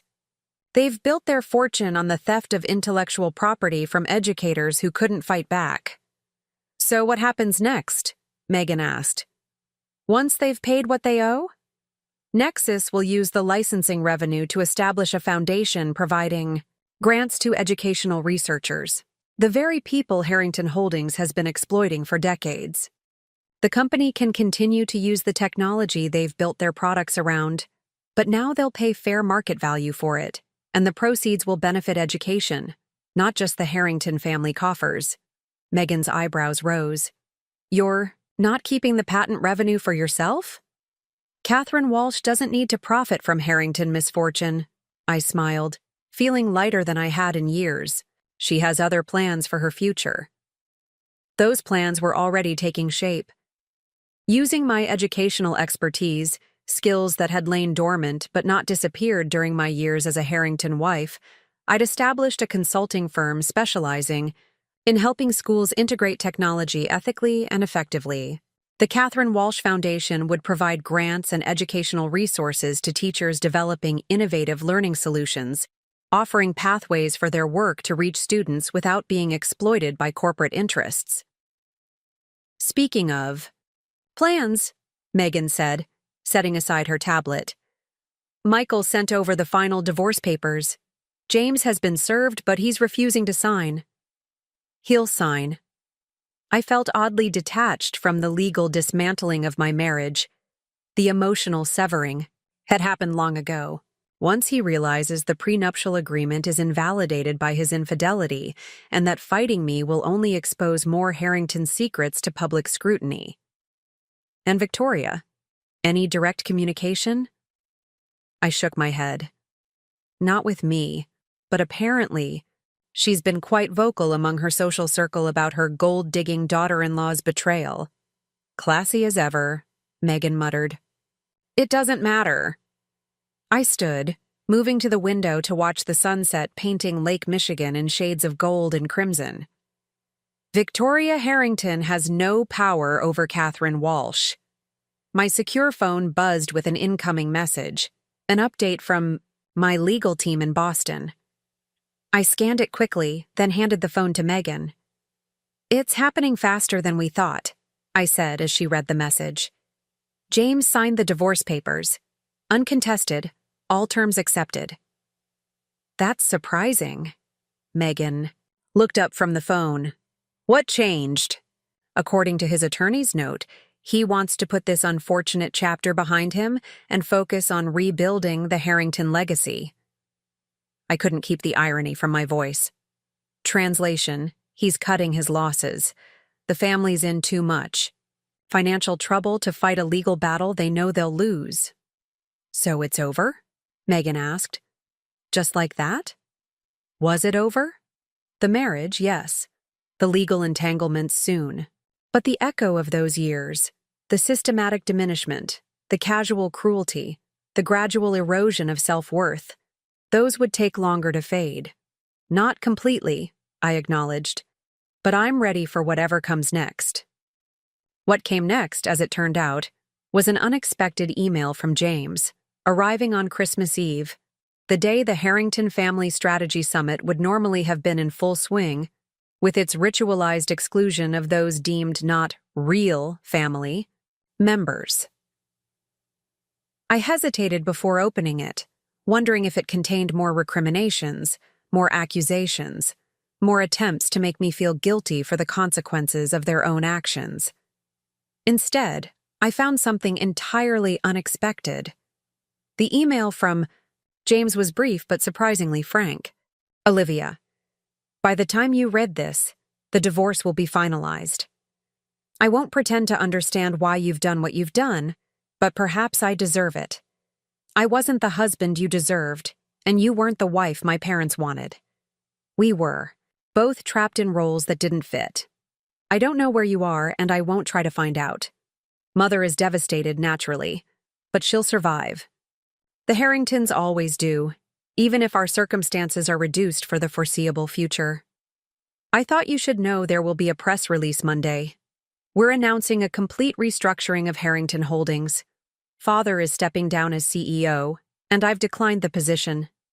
The board is bringing in outside leadership, someone with actual expertise in educational technology, rather than just a family name. The company will continue under the licensing agreement with Nexus. Your company, I assume, though I can't prove. We've negotiated reduced fees in exchange for establishing an ethics oversight committee composed of actual educators who will review all future products. Elena Patel has agreed to chair it. You won, Olivia. You completely outplayed us. I want to hate you for it, but I can't. The truth is, you've forced us to become a better company, one that might actually deserve to work in the education sector. I won't ask for your forgiveness. I don't deserve it. But I want you to know that despite everything, I did love you in my way. Not well enough, obviously. Not the way you deserved. Goodbye, Olivia. I hope you find what you're looking for. James. I stared at the screen, a kaleidoscope of emotions swirling through me. This was not the bitter, vindictive response I'd expected from James. This was growth, acceptance, something I hadn't witnessed in him during our entire marriage. Elena chairing the ethics committee was an unexpected development, one I hadn't orchestrated. Had James reached out to her independently? Had he finally recognized the damage his family had done by stealing her work? I closed the email, set my phone down on Megan's granite countertop, and walked to the window.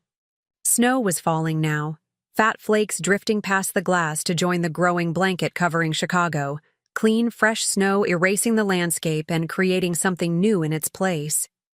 Bad news? Megan asked from the kitchen doorway, a mug of coffee in her hand. Not bad exactly. I turned to face her. Just unexpected. I summarized James's message, watching her expression shift from concern to surprise to something harder to define. How do you feel about that? She asked when I finished. It was the right question, the one I was asking myself. How did I feel? Relieved, I said, the truth of it settling into me as I spoke the word. They'll have their precious Harrington. Name preserved. Catherine Walsh will have her fresh start, and Elena will finally get the recognition she deserves for her work. It's fair. Megan studied me for a moment, then nodded, accepting my answer. So, what's next for Catherine Walsh? First, a proper Christmas, I smiled, feeling lighter somehow. No Harrington formalities, no Victoria judging my gift-wrapping skills, no pretense, just family. Real family. I can manage that, Megan grinned. I even bought a pathetically small tree for your apartment since you insisted on not staying. Here. My apartment, a sleek, modern space in downtown Chicago that couldn't have been more different from the Harrington brownstone, was part of my fresh start. Megan had offered to let me stay with her indefinitely, but I'd needed my own space, my own sanctuary untouched by the past. And after Christmas? She prompted. The foundation launches in January. I have meetings set up with potential partners next week. I picked up my phone, dismissing James's email with a swipe. And I'm considering going back to school, maybe a PhD in educational technology. I've always wanted to teach at the university level. Professor Walsh? Megan nodded approvingly. It suits you. It did, didn't it? The idea had been percolating for weeks, a dream I'd set aside when I became Olivia Harrington, but which Catherine Walsh could pursue without constraint. I think, I'll apply for fall admission, I said, surprised by the excitement I felt at the prospect. It had been a long time since I'd looked forward to anything with genuine anticipation. Christmas Day passed in a blur of activity, the first normal, relaxed holiday I'd experienced in years. Megan and I exchanged simple gifts, ordered Chinese food, and watched classic movies in our pajamas. No formal dinner, no designer outfits, no anxiety about saying or doing the wrong thing. Just comfort and genuine connection. Meanwhile, updates. From Boston painted a picture of the Harrington Empire in disarray. The family home on Beacon Hill was being prepared for sale. Victor and Victoria had relocated to a much smaller property in the suburbs. Harrington Holdings was undergoing a complete reorganization under interim leadership. I followed these developments with detached interest, like watching the final scenes of a movie I'd already walked out of. The Harringtons' downfall wasn't my focus anymore. Building Catherine Walsh's future was. Spring arrived in Chicago with a riot of color and crystalline blue skies. The Catherine Walsh Foundation had successfully launched, attracting favorable press and a roster of impressive board members. My consulting business established a solid client base, specializing in helping schools implement technology ethically and effectively. My PhD application was accepted at Northwestern with a generous research stipend. I had settled into my new life with surprising ease, the painful memories of my years as a Harrington wife gradually losing their sharp edges. The divorce was long finalized, the financial settlements completed, the legal battles resolved mostly in my favor. And then, just as the last of the winter chill was fading from Lake Michigan, my assistant forwarded an unusual request to my business. Email, Ms. Walsh, a Victoria Harrington, is requesting a meeting. She claims it's regarding an educational matter, not personal. I'd normally decline, but she mentioned Elena Patel referred her to you specifically. How would you like me to respond? I stared at the message on my tablet, a chill running through me despite the warm spring day. Victoria Harrington. The woman who had spent 4 years systematically undermining my confidence, dismissing my career, and reminding me I would never truly be family. How had she found me? Catherine Walsh had no public connection to Olivia Harrington. My identity. Change had been meticulously executed, my tracks carefully covered.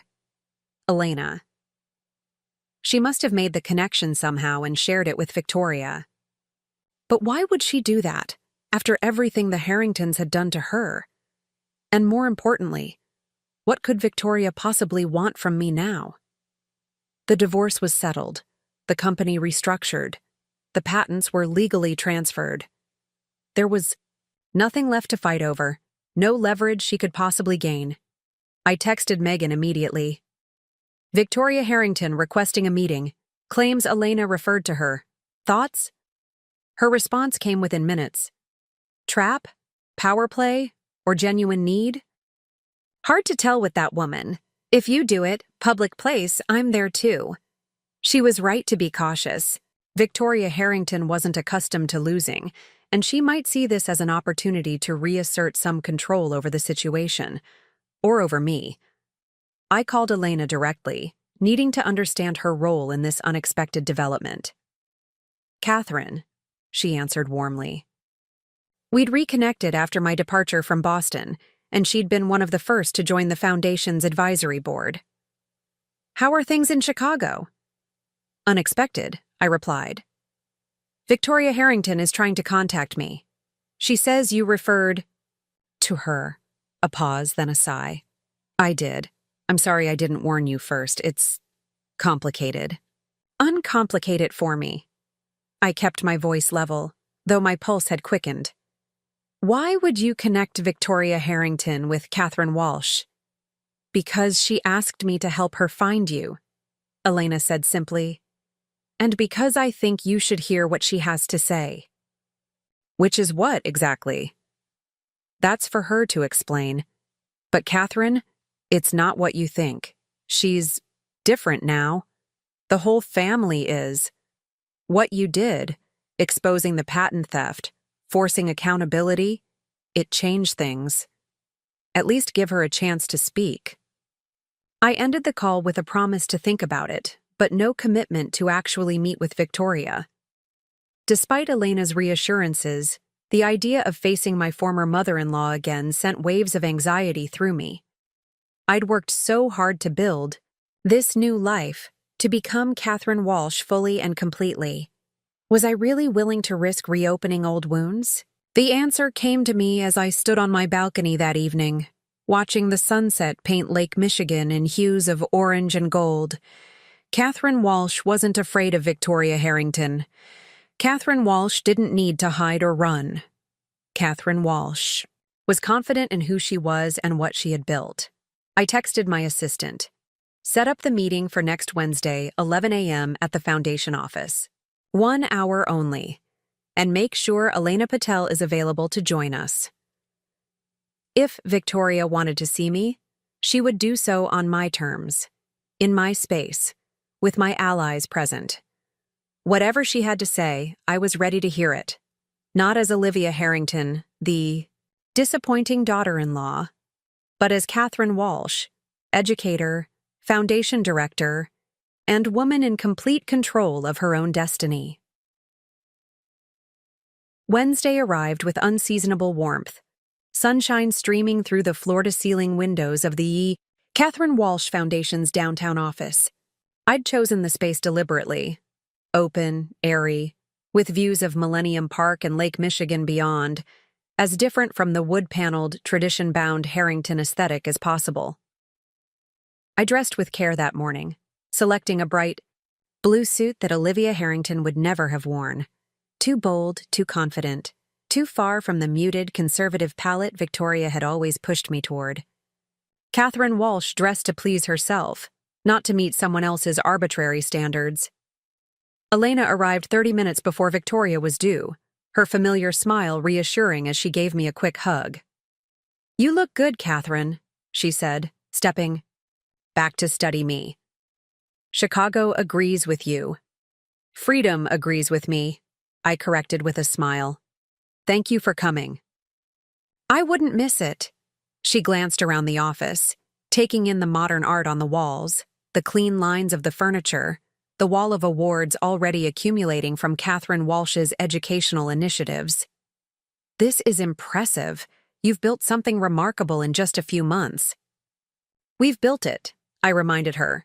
"Your research is the foundation of our grant programs." "Speaking of foundations," Elena's expression turned more serious. "Are you ready for this meeting?" "As ready as I'll ever be." I moved to the window, gazing out at the Chicago skyline. What should I expect? You know her better than I do these days. Elena joined me at the window. Humility, which I never thought I'd say about Victoria Harrington. But losing everything, the status, the influence, most of their wealth, it's changed her. The whole family, really. I was about to ask more when My assistant's voice came through the intercom. "Ms. Walsh, Victoria Harrington is here for your 11 o'clock. "Send her in, please," I replied, turning from the window and moving to the center of the office. The door opened, and Victoria Harrington stepped through. My first thought was that she looked older. The perfectly maintained facade had slipped, revealing the actual woman beneath. Her hair, while still stylishly cut, showed strands of natural gray she would have never permitted before. Her clothes, though quality, were simpler, less designer-focused. But most striking was her expression as she saw me, not the contempt or condescension I'd grown accustomed to, but something that looked almost like respect. "Catherine," she said quietly, using my new name without hesitation. "Thank you for agreeing to see me." "Victoria," I nodded, gesturing toward the seating area. "Please have a seat. You know Dr. Patel, of course." "Yes, we've been working closely on the ethics committee." Victoria sat across from me, her posture still perfect but lacking the imperial bearing I remembered. "You've created a beautiful space here." "Thank you," I said, studying her carefully. "You're a long way from Boston." "Yes," she glanced out at the Chicago skyline.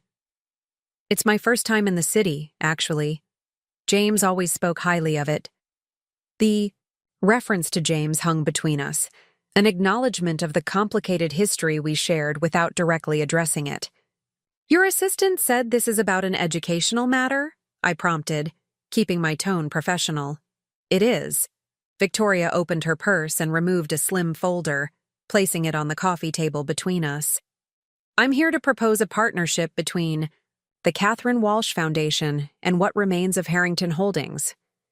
I didn't reach for the folder, maintaining eye contact with Victoria instead. "What kind of partnership?" "Reparations, essentially," she said, the bluntness of the statement surprising me. The Harrington family built its fortune by exploiting educators, brilliant minds like Elena's and countless others over the decades. We want to make that right. "The licensing agreement is a start," she interrupted gently. "But it doesn't address the historical wrongs. What I'm proposing goes beyond that." Now I did reach for the folder, opening it to find a detailed proposal for transforming Harrington Holdings into a benefit corporation, with 51% of all future profits directed toward educational initiatives. "We want the Walsh Foundation to administer these funds," Victoria continued as I scanned the document. "Your organization has the expertise and ethical framework we need." I looked up, meeting her gaze. "Why me? There are plenty of educational foundations with longer track records." "Because you understand both worlds," she said simply. "The educational needs and the corporate realities. And because you, more than anyone, have earned the right to determine how Harrington resources should be used to benefit education." I glanced at Elena, who nodded slightly. "It's a serious proposal, Catherine," Elena confirmed. "I've reviewed the framework. It could do tremendous good." "And what does James think of this plan?" I asked, returning my attention to Victoria. "It was his idea," she admitted, "though I fully support it." I set the folder down, leaning back in my chair.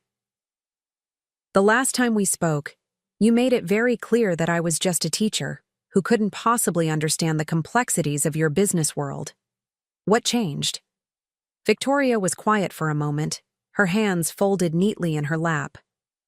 When she finally spoke, her voice carried a new quality I'd never heard from her before: humility. "Everything changed. You changed it." She met my eyes directly. "You were never just anything, Catherine. I was wrong. Spectacularly, catastrophically wrong. About you, about the value of education, about what actually matters." The admission, so unexpected from this proud woman, momentarily left me speechless. "Losing everything has a way of clarifying one's perspective," she continued. "When the company collapsed, when our social standing evaporated, when the name that I'd spent my life protecting suddenly became worthless, I had to face some uncomfortable truths about myself, about the legacy I thought I was preserving. She glanced around my office, taking in the evidence of what I'd built. You've accomplished more of genuine value in 6 months than the Harrington family did in 3 generations. Not because you had wealth or connections or the right last name, but because you had purpose, vision, actual expertise. Why not just donate to established educational charities? I asked, still skeptical despite her apparent sincerity. Why seek me out specifically? Because I owe you a debt, she said simply, not just for exposing the rot in our family business, though that was necessary, but for what I put you through personally. The dismissal, the exclusion, the constant reminders that you weren't real family. I was cruel to you, Catherine. Deliberately, consistently cruel. The admission hung in the air between us, an unexpected acknowledgement of 4 years of subtle and not-so-subtle psychological warfare. Yes, I agreed calmly. You were. I can't undo that, Victoria continued, but I can acknowledge it, and I can try to ensure that something positive emerges from the wreckage of our family's legacy. The proposal before you would do that. I studied her for a long moment, searching for any sign of the manipulative, status-obsessed woman who had made my life miserable for 4 years. But all I saw was someone who, like me, had been transformed by the collapse of the world she'd once inhabited. I'll need time to review this properly, I said finally, with my board, my legal team, and my sister. Victoria nodded, accepting my caution. Of course. Take whatever time you need. If we were to move forward, I said carefully, it would be strictly professional, a business arrangement between the Walsh Foundation and Harrington Holdings, nothing personal. I understand completely. She rose to leave, then hesitated. For what it's worth, Catherine, I am truly sorry. Not just for what I lost, but for what I tried to take from you.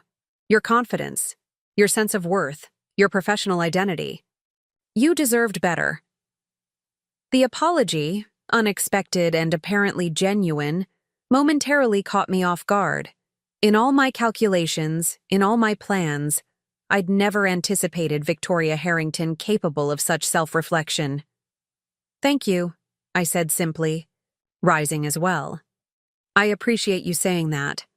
Elena walked Victoria to the door, the two of them confirming details about the next ethics committee meeting.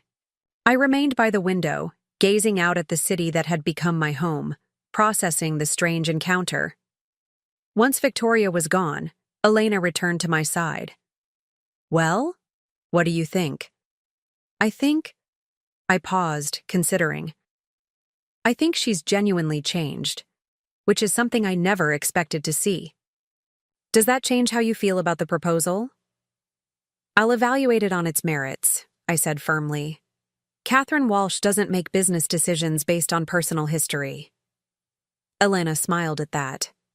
You really have become her, haven't you? Fully and completely. I am her, I corrected gently. I always was. I just lost sight of it for a while. After Elena left, I stood at the window for a long time, watching clouds drift across the Chicago sky. The irony wasn't lost on me. After years of being told I was just a teacher, who couldn't understand the business world, I was now in a position to determine the future of the very company that had dismissed my abilities. My phone buzzed with a text from Megan.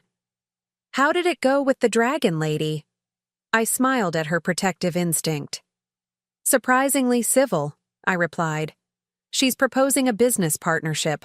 I'll fill you in over dinner. Professional Catherine considering a Harrington alliance? Never thought I'd see the day? Neither did I texted back. But it turns out Catherine makes decisions based on impact, not emotion. And this could do a lot of good. 3 months later, the partnership was officially announced. The press release was straightforward. The Catherine Walsh Foundation and Harrington Educational Technologies launch initiative to return corporate profits to classrooms. The accompanying photo showed me shaking hands with James, our first meeting since I'd left Boston. He looked different, humbler, less polished, somehow more authentic. We'd spoken briefly, professionally, without any reference to our shared past. "Congratulations, Catherine," he'd said as the photographers packed up their equipment. "You've built something remarkable." "So have you," I acknowledged. Transforming Harrington Holdings couldn't have been easy. Easier than continuing the lie, he admitted. The company we're building now might actually deserve to succeed. That evening, I sat on my balcony watching the summer sunset over Lake Michigan, a sense of completion washing over me. The circle had closed in a way I never could have anticipated. The woman who had been deemed unworthy of inclusion in the Harrington family Christmas had ultimately determined the family's business future. Not because I'd sought revenge, though that had certainly been part of my initial motivation, but because I'd reclaimed my own value, my own expertise, my own identity. Catherine Walsh wasn't defined by her relationship to the Harringtons, or by their assessment of her worth. She was defined by her own accomplishments, her own vision, her own uncompromising standards. As the sky darkened and the city lights began to twinkle below, I raised my glass in a silent toast, not to victory or vindication, but to the journey that had brought me here, to the painful lessons that had shaped me, to the strength I hadn't known I possessed, and to the future I was now free to create on my own terms. The teacher they had dismissed had become the leader they now followed, and that, more than any revenge, was the perfect resolution to my story. Looking for more? We've got 2 amazing stories ready for you right on screen. If this one touched you, these are absolutely worth your time. Click to watch them now. And hey, subscribe and hit that bell to never miss our latest uploads.